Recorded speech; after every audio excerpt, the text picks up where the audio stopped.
Welcome to Glasgow Rangers Nation with me, your host, Owen James, channel that brings you your team every single day. Coming off the back, obviously, of that defeat to Manchester United yesterday in that pre-season friendly with an absolutely awful performance from the boys. Right, so what is going on at the club? We've heard, lots of stories. We've heard lots of, rumours as regards the players, as regards who's coming, who's going. We've heard lots and lots of things. We know that we have to sell to buy. We know that players need to leave. We know there's a lot of players on some very big contracts. Now, there has been reports in the media today that James Tavernier has been the subject of another bid, a rival bid from another Turkish team. According to reports in the media, Besiktas, coached by former Rangers manager Giovanni van Bronckhorst, are in the process of moving to try and beat Trabzonspor to the signature of the Rangers captain. Now, at this moment in time, what we do know is that Trabzon offered Rangers a fee for Tavernier, and that fee was about €1 million short of what they wanted for Tav. We do know that there's a strong chance that Tav has agreed a deal with Trabzon, but as we know, that cannot be enacted until Rangers okay it and agree a transfer fee. Now, if it is that Besiktas are to come in and sort of gazump Trabzon, offer Rangers the asking price, this will, of course, enable them to snap up the player. So, there's a strong link there, obviously, with the fact that Gio is the manager of Besiktas, and he is exceptionally keen, as we know from stories earlier in the window, that we know that that he wants to have at Besiktas. Besiktas are a big club in Turkey. They're the club that sold us Ridvan Yilmaz, and they're certainly an ambitious club. Certainly probably a bigger name than Trabzonspor in the Turkish game. So this is apparently come on the back of the fact that Gio has told the Turkish board of the Besiktas to snap up James Tavernier as soon as possible. It's been apparently reported in Turkey by the Turkish media, and this is an escalating story, as they put it. Now, we know that this is that Besiktas are going to get rid of and sell their Swedish right back Jonas Svensson, and that James Tavernier is viewed as the first choice.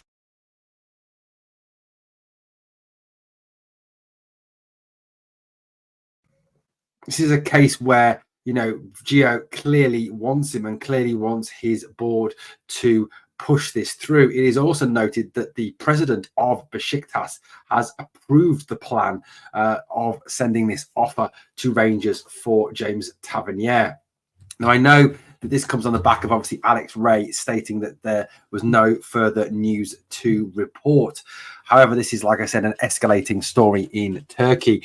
And if a bid certainly has not been yet submitted, it will be submitted very soon indeed, as Besiktas are keen to get as far ahead of Trabzon as is possible in terms of securing the services of James Tavernier.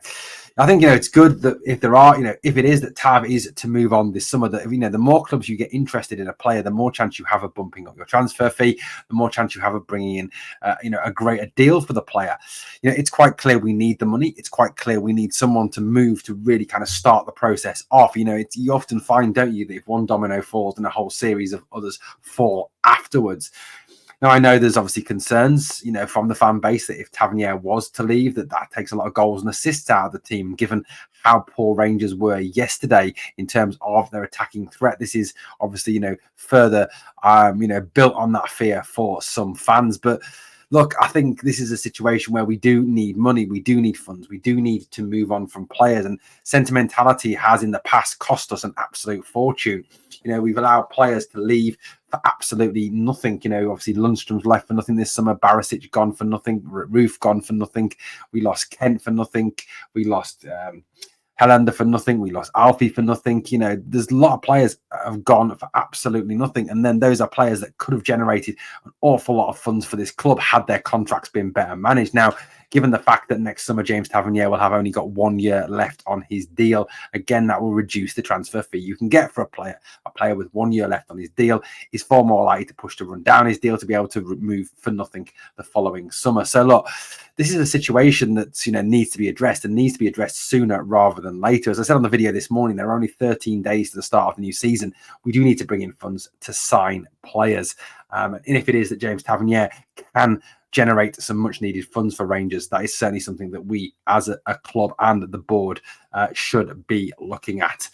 Now, also this morning, it is reported that Johnly Yfeko, who a lot of people had very high hopes of, some people are naming Yfeko Bassi 2.0. Johnly Yfeko can play left side centre back. He can also play left back. Now, Yfeko began his career with Tottenham Hotspur before being picked up by Leicester City.